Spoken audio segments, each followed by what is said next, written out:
அத்தை இல்லாம சொத்தை எப்படி பிரிக்க முடியும்? பிரிக்க முடியாது. அதத்தான் கோல்டன் வாய்ப்புன்னு சொல்றேன். ஆ, அம்மா குழப்பாதீங்க, கொஞ்சம் புரியுற மாதிரி சொல்லுங்க. ஏண்டி, என் பொண்ண நீ இவ்ளோ மக்காவாடி இருப்ப? ஓ மாமியார் உயிரோட இருந்தா ஏதாவது சீனை போட்டு சொத்தை பிரிக்க விட மாட்டா. ஆனா இப்ப அவ உயிரோட இல்ல, செத்து போயிட்டா. கார்த்தி இப்பதான் கிளம்பி போயிருக்காரு, அதுக்குள்ள நீங்க முடிவே பண்ணிட்டீங்களா? ஆமா, ஓ மாமியார் இல்லாம போயிட்டா இந்த வீட்டோட அதிகாரம் பவர் எல்லாமே உன் கைக்கு தாண்டி வரும். உன்னை யாரும் இங்க கேள்வியே கேட்க முடியாது. மீனாட்சி வீட்ல இல்ல, அதனால நீ தாண்டி மூத்த மருமக. அந்த தீபா எப்பவுமே உன் இடத்துக்கு வர முடியாது. ஆனந்த் புதுசா கட்டிக்கிட்டு வந்திருக்கிற பொண்ணு அவ ஒரு அப்பாவி. அதனால நீ தாண்டி இந்த வீட்டோட அடுத்த அபிராமி. இந்த வீட்டை ஆளக்கூடிய தகுதி உனக்கு மட்டும்தான் இருக்கு. நீங்க சொல்றத கேக்குறதுக்கு சந்தோஷமா தான் இருக்கு. ஆனா இதெல்லாம் நடக்கணும்னா அத்தை உயிரோட இருக்க கூடாது, இறந்திருக்கணுமே. போலீஸ் கொண்டு வந்திருக்கிற ஷால பார்த்தாலே உனக்கு தெரியல அதுல எவ்வளவு ரத்தக்கரை. அதுவும் இல்லாம அபிராமி மானஸ்தி. கண்டிப்பா அவளுக்கு நடந்த சோகத்துக்கு ரெயில்ல விழுந்திருப்பா. இந்த சொத்து பிரச்சனை, குடும்ப பிரச்சனை எல்லாத்தையும் மனசுல வச்சுக்கிட்டு அவ உயிரை விட்டுருப்பா. போயிருக்கிற கார்த்திக் பாத்துட்டு வந்து அம்மாதான்னு சொல்லுவான் பாரேன். இன்னையில இருந்து 14வது நாள் காரியம் முடிஞ்சதும் மொத்த அதிகாரத்தையும் நீ எடுத்துக்கோ. அம்மா, அத்தை அந்த மாதிரி முடிவெடுக்க மாட்டாங்க. என்னடி இவ்ளோ மக்கா இருக்க? அருணாச்சலம் அண்ணன் தான் அந்த ஷால போத்தி விட்டேன்னு தெளிவா சொல்றாரே, அதுல இருந்தே தெரியலையா? கண்டிப்பா அது அபிராமி தான்னு கன்ஃபார்ம் தாண்டி. காலையிலேயே அபிராமி நேரமா எந்திரிச்சு எங்க போயிருக்கணும்? ஒண்ணு கோயிலுக்கு போகணும், இல்லன்னா பார்க்குக்கு வாக்கிங் போகணும். ஆனா இது ரெண்டுத்துக்குமே போகலன்னா என்ன அர்த்தம்? தற்கொலை பண்ணிக்கதான் போயிருக்கா.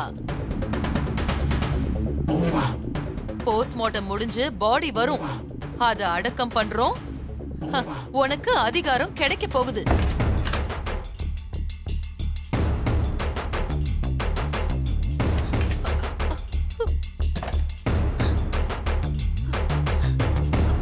மாப்ள பாத்தீங்களா, சம்மந்திக்கு இப்படி ஆயிடுச்சே. சம்மந்திக்கு ஏதாவது ஆச்சுன்னா இந்த வீட்டை யாரு பாத்துக்க போறா? ஐயோ, அவங்க இப்படி ஒரு முடிவு எடுப்பாங்கன்னு நான் நினைச்சு கூட பாக்கல மாப்ள. எனக்கு மனசுக்கு தாங்க முடியல மாப்ள, தாங்க முடியல. அத்தை கொஞ்சம் அமைதியா இருக்கீங்களா? அம்மாவுக்கு எதுவும் ஆயிருக்காது அத்தை. மாப்ள, போலீஸ் காட்டின அந்த ஷால்ல ரத்தக்கரை இருந்தது மாப்ள. அதுக்காக அம்மா தான் முடிவுக்கு வந்துடுறதா? அம்மாவுக்கு எதுவும் ஆயிருக்காது அத்தை. ஐயோ மாப்ள, உங்க அம்மாவுக்கு எதுவும் ஆகியிருக்காது. ஆகியிருக்க கூடாதுன்னு நீங்க நினைக்கிறது எனக்கு புரியுது. ஆனா அது சம்பந்தி தான். ஆஹா, அம்மா நல்ல பெர்ஃபார்மன்ஸ் பண்றாங்களே. சம்பந்திக்கு ஏற்பட்ட முடிவை என்னாலேயே தாங்கிக்க முடியல. உங்களால எப்படி தாங்கிக்க முடியும் மாப்ள? நான் உங்களுக்கு என்ன ஆறுதல் சொல்ல முடியும் மாப்ள? ஐயோ சம்பந்தி அம்மா, இப்படி பண்ணிட்டீங்களே. அத்தை, அம்மாக்கு ஒண்ணும் ஆயிருக்காது. கார்த்தி போன் பண்ணுவான், அதுக்கப்புறம் தான் தெரியும். அது வரைக்கும் கொஞ்சம் அமைதியா இருக்கீங்களா? ச்சே.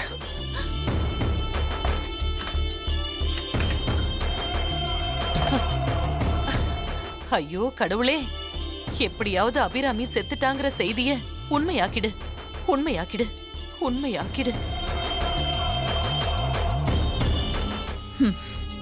இது மட்டும் நடந்திருந்தா இந்த மொத்த சொத்துக்கும் நான் தான் எஜமானி.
ஏண்டி ஐஷு, அந்த கார்த்திக் கிட்ட இருந்து இன்னும் ஒரு தகவலும் வரலையே.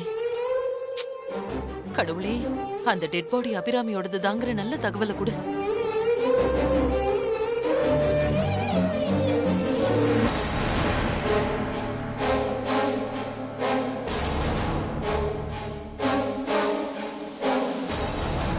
உங்க அம்மாவான்னு பார்த்து சொல்லுங்க.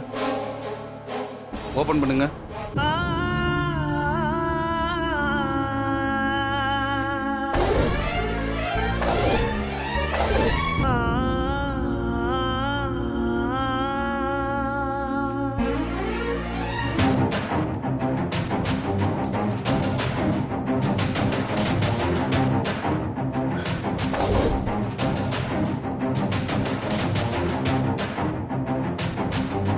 இவங்க என் அம்மா இல்லை சார். ஓகே சார், நீங்க கிளம்புங்க சார்.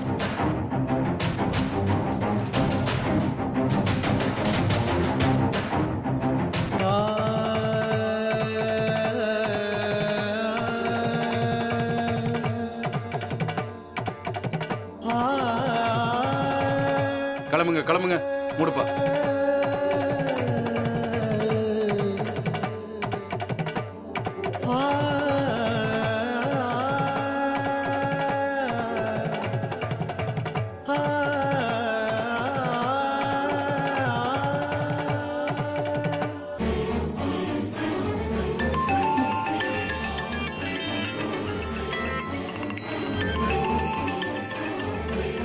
கடவுளே, அவர்தான் ஃபோன் பண்றாரு.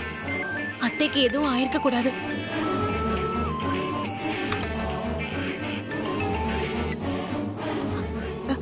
ஹலோ. அது அம்மா இல்லை. அம்மா எங்கேயும் நல்லா இருக்காங்க. சீக்கிரமே வீட்டுக்கு வந்துருவாங்க. சந்தோஷங்க. நான் கும்பிட்ட சாமி என்ன கைவிடல. கண்டிப்பா அத்தை வீட்டுக்கு வந்துருவாங்க. அப்பா எல்லார்கிட்டயும் விஷயத்த சொல்லிடுங்க. சரிங்க, நான் மாமா கிட்ட சொல்லிடுறேன்.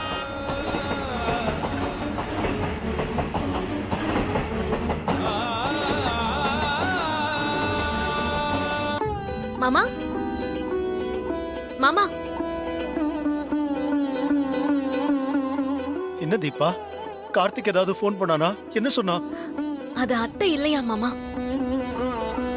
கடவுளே, என்னை கைவிடல.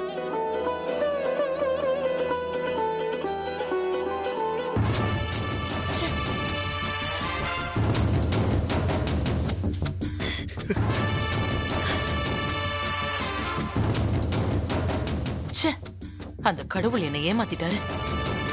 நம்ம கொடுத்து வச்சது அவ்வளவுதான் போல. விட மாட்டேன். நீ வேணா பாரு, இதை எப்படியாவது நான் உண்மையாக்குறேன் பாரு.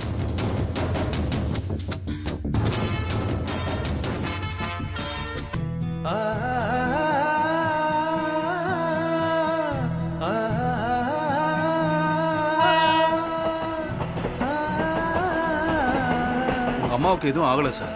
அவங்க நல்லா தான் இருக்காங்க போல. கண்டிப்பா அவங்களுக்கு எதுவும் ஆயிருக்காது. நீங்க லீகலா ஒரு கம்ப்ளைண்ட் கொடுங்க. கூடிய சீக்கிரம் கண்டிப்பா அவங்கள கண்டுபிடிச்சிடலாம். நீங்க கிளம்புங்க சார்.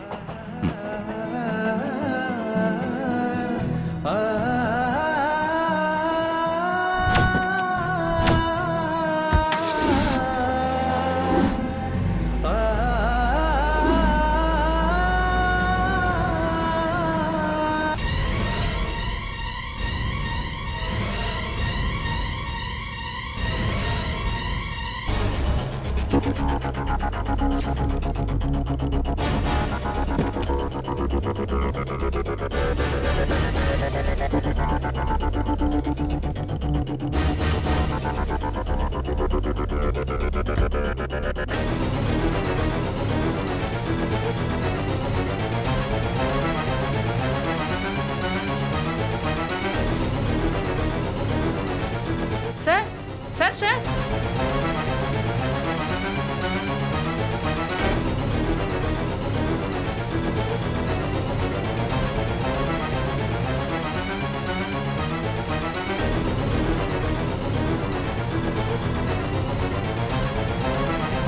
அம்மா,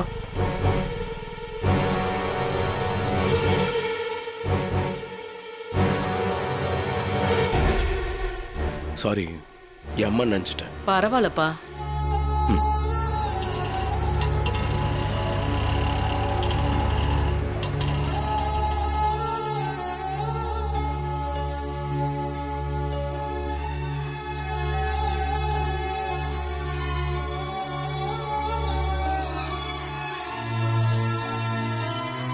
சார் சார், ஆ, எப்படி இருக்கீங்க? நான் நல்லா இருக்கேன் சார். நீங்க என்ன சார் இங்க? ஏதாவது பிரச்சனையா சார்? அதெல்லாம் ஒன்றும் இல்லை. இல்ல சார், நான் கூப்பிட நீங்க கவனிக்காம போனீங்க. அந்த அம்மாவை பார்த்து பேசிட்டு ஏதோ அப்செட்டா வரீங்க. உங்களுக்கு ஏதோ பிரச்சனைன்னு தெரியுது. சொல்ல இஷ்டம் இல்லைன்னா பரவாயில்ல சார். இல்லை, அது பரவாயில்ல சார். உங்களுக்கு 1000 பிரச்சனை இருக்கும். எல்லாத்தையும் வெளியே சொல்லிட்டு இருக்க முடியுமா? இல்லை, வீட்டில் ஒரு பிரச்சனை. அம்மாவை காணோம். அவங்க எங்கே போனாங்கன்னே தெரியல. அதான் யாரை பார்த்தாலும் அம்மாவை பார்க்குற மாதிரியே இருக்கு.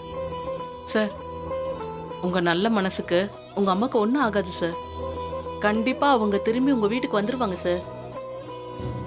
ஏதாச்சும் குடிக்கிறீங்களா சார்? ஜூஸ், சர்பத்து, சோடா ஏதாவது வாங்கிட்டு வருவா சார்? அதெல்லாம் ஒன்றும் வேண்டாம். ரொம்ப தேங்க்ஸ். கண்டிப்பா உங்க அம்மா வந்துருவாங்க சார். நீங்க தைரியமா போங்க. தேங்க்யூ. கடவுளே, பல பேர் நல்லா இருக்கணும்னு நினைக்கிற மனுஷன் எப்பவுமே நல்லா இருக்கணும். அவங்க அம்மா சீக்கிரம் கிடைச்சிடணும். நீ தான் கருணை காட்டணும்.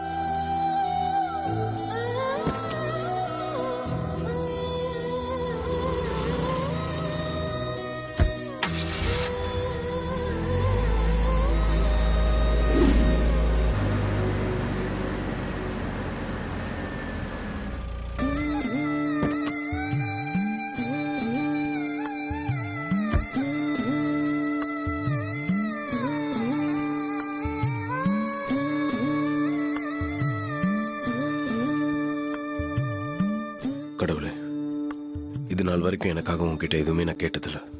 ஏன்னா உன் இடத்துல இருந்து எல்லாத்தையும் என் அம்மா பார்த்துக்கிட்டாங்க. ஆனால் இப்போ என் அம்மா என் கூட இல்லை. எனக்கு என்னோட அம்மா வேணும். அவங்க எங்கே இருக்காங்க, எப்படி இருக்காங்க, எதுவுமே எனக்கு தெரியல. என் அம்மா வீட்டுக்கு சீக்கிரம் திரும்ப வரணும். இல்லை அவங்க இருக்கிற இடம் எனக்கு தெரியணும். அதுக்கு நீ தான் வழி காட்டணும்.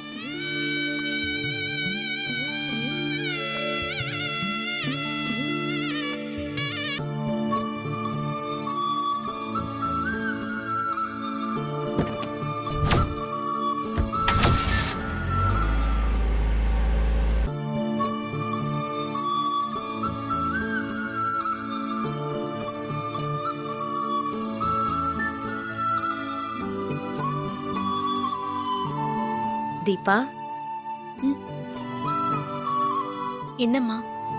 தீபா, சம்மந்தி அம்மா எங்க இருக்காங்கன்னு ஏதாவது தகவல் கிடைச்சதா? இன்னும் இல்லம்மா. அத்தை அவர் தேடி போயிருக்காரு. வந்ததுக்கு அப்புறம் தான் என்னன்னு தெரியும். அவங்க நல்ல மனசுக்கு நல்லபடியா வீடு வந்து சேருவாங்க. கவலைப்படாத தீபா. ஐயோ, என்ன குடும்பமோ தெரியல. எந்த நேரத்துல எங்க வீட்ல காலடி எடுத்து வச்சாங்களோ அந்த நேரத்துல இருந்து இப்ப வரைக்கும் பிரச்சனை பிரச்சனைன்னு வந்துகிட்டே இருக்கு.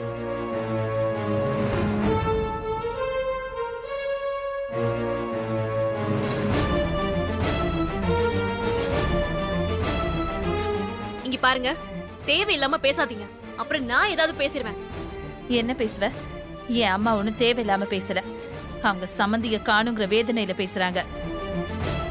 ஆமாமா, சம்மந்தி மேல ரொம்ப பாசம்தான். மைதிலி, நீ கொஞ்சம் பேசாம இரு. அண்ணிய அடக்காதீங்கம்மா. இவங்களுக்கெல்லாம் பதிலுக்கு பதில் கொடுக்கணும். இல்லனா மேல ஏறி உட்கார்ந்துருவாங்க. இங்க பாரு, ஏறி உட்கார்றவங்க நாங்க இல்ல, நீயும் உன் குடும்பமும் தான். நீ இந்த வீட்டுக்குள்ள வந்ததுல இருந்து கொஞ்சம் கொஞ்சமா பிரச்சனை வந்துட்டு இருந்துச்சு. அப்புறம் உன் மொத்த குடும்பமும் வந்துச்சு. வந்ததும் மீனாட்சி வாழ்க்கையை காலி பண்ணிட்டீங்க. அடுத்தது அத்தை, அவங்களையும் வீட்டை விட்டு அனுப்பியாச்சு. என்ன குடும்பமோ இது? இங்க பாருங்க, வார்த்தையை அளந்து பேசுங்க. இன்னொரு தடவை எங்க குடும்பத்தை பத்தி தப்பா பேசுனீங்க, நான் மனுஷியாவே இருக்க மாட்டேன். என்ன மனுஷியா இருக்க மாட்ட? நான் உண்மையதானே சொன்னேன், பொய்யா சொன்னேன்? ஏய் மைதிலி, வேணாம் மைதிலி, பேசாம இரு. நம்ம போலாம் வா. நீங்க போங்க அத்தை. நான் இவங்கள ரெண்டுல ஒண்ணு பாத்துட்டு வரேன். மைதிலி, இந்த நேரத்துல நாம எதுக்கு பிரச்சனை பண்ணணும்? ஆமா, போங்க போங்க. இங்க இருந்தா இன்னும் என்னென்ன விபரீதம் நடக்குமோ தெரியல. இங்க பாருங்க, இதுக்கு மேல ஒரு வார்த்தை பேசுனீங்க, உங்க வயசுக்கு கூட மரியாதை தர மாட்டேன். மைதிலி, சொன்னா கேளு, நீ வா முதல்ல. அதான் கூப்பிடுறாங்கல்ல, போ. எங்க வீட்டு ஓசி சோற சாப்பிட்டு உடம்ப வளர்த்துட்டு எங்களையும் எதிர்த்து பேசுறியா? என்ன ஓசி சோறு அது இதுன்னு பேசுறீங்க? நாங்க என்ன உங்க வீட்லயே வந்து உட்கார்ந்து சாப்பிடுறோம்? இது என் வீட்டுக்காரரோட வீடு. அவர்தான் என் குடும்பத்தை இங்க கொண்டு வந்து தங்க வச்சிருக்காரு. தீபா, நீ பேசாம விடு தீபா. அவங்க ஏதோ பேசிட்டு போட்டா, அவங்க குணம் உனக்கு தெரியும்ல. அப்படிலாம் விட முடியாதுமா. அண்ணி சொன்ன மாதிரி இவங்களுக்கு பதிலடி எல்லாம் கொடுக்கணும். ஏன் இவ்ளோ பேசுறாங்களே, இவங்களும் பொண்ணு வீட்டுக்கு வந்து ஓசி சாப்பாடு தானே சாப்பிடுறாங்க. அப்படி சொல்லு தீபா. ஓசில தின்னு தின்னே உடம்ப வளர்த்து வச்சிருக்காங்க. ஆளையும் சைஸையும் பாத்தியா? நீங்க பேசினா நானும் பதிலுக்கு பேசுவேன். எப்படி பேசுறா பாரு. இந்த பூனையும் பால் குடிக்குமாங்கிற மாதிரி அப்பாவிய அமைதியா ஒண்ணும் தெரியாதவ மாதிரி இருந்தா இப்ப என்ன பேச்சு பேசுறா பாத்தியா? அப்ப இருந்தது அத்தனையும் நடிப்புமா, இதுதான் ஒரிஜினல். அப்படி இப்படின்னு பேசி கார்த்திக்க கைக்குள்ள போட்டுக்கிட்டு இவன் நினைச்சதெல்லாம் பண்ணிக்கிட்டு இருக்கா. இப்ப கூட ஏதோ பிளான் பண்ணி சம்மந்திய வெளியில அனுப்பிட்டு அடுத்து சம்மந்தி இடத்துக்கு வரணும்னு திட்டம் போட்டுக்கிட்டு இருக்கா. அதுக்குதான் இவ குடும்பத்தை இங்க கூட்டிக்கிட்டு வந்து உட்கார வச்சிருக்கா. இங்க பாருங்க, இதுக்கு மேல ஒரு வார்த்தை பேசுனீங்க உங்கள. தீபா, சொன்னா கேளு, நீ வா தீபா. வா.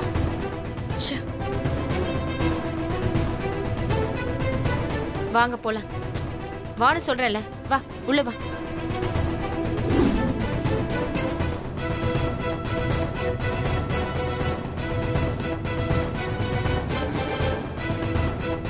என்னாச்சு? ஏன் ரெண்டு பேரும் ஒரு மாதிரியா இருக்கீங்க? அத்தை பத்தி ஏதாவது தகவல் தெரிஞ்சுதா? அத விசாரிக்கிறதுக்கு தான் போனோம். ஆனா ஐஸ்வர்யாவும் அவங்க அம்மாவும் எங்களை பார்த்து ஓசி சோறு நாங்க வந்ததாலதான் உங்க வாழ்க்கை போச்சு, அபிராமி அம்மா வீட்டை விட்டு போயிட்டாங்கன்னு வாய்க்கு வந்தபடி பேச ஆரம்பிச்சிட்டாங்க. நீங்க சும்மா விட்டுட்டு வந்தீங்க, நல்லா இழுத்து போட்டு நான் சாத்த வேண்டியதானே? அத்தை பேசாம இருந்திருந்தா அதுவும் நடந்திருக்கும். ஆனா அதுக்குள்ள இங்க கூட்டிட்டு வந்துட்டாங்க. எனக்கு அவங்கள பார்த்தாலே கோபம் வருது. அத்தைக்கு மட்டும் ஏதாவது ஆச்சு, அந்த ஆனந்தியும் அப்புறம் கூட்டிட்டு வந்திருக்காரு ஒருத்திய, அவங்க ரெண்டு பேரையும் வெட்டி கொல்லாம விட மாட்டேன்.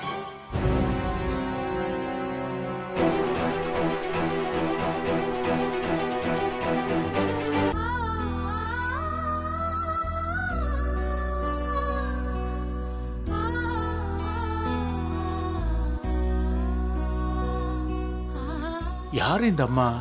நடசாத்திர நேரத்துல எதுக்கு இங்க தனியா வந்து படுத்திருக்காங்க? அம்மா, அம்மா, கொஞ்சம் இங்க பாருங்கம்மா.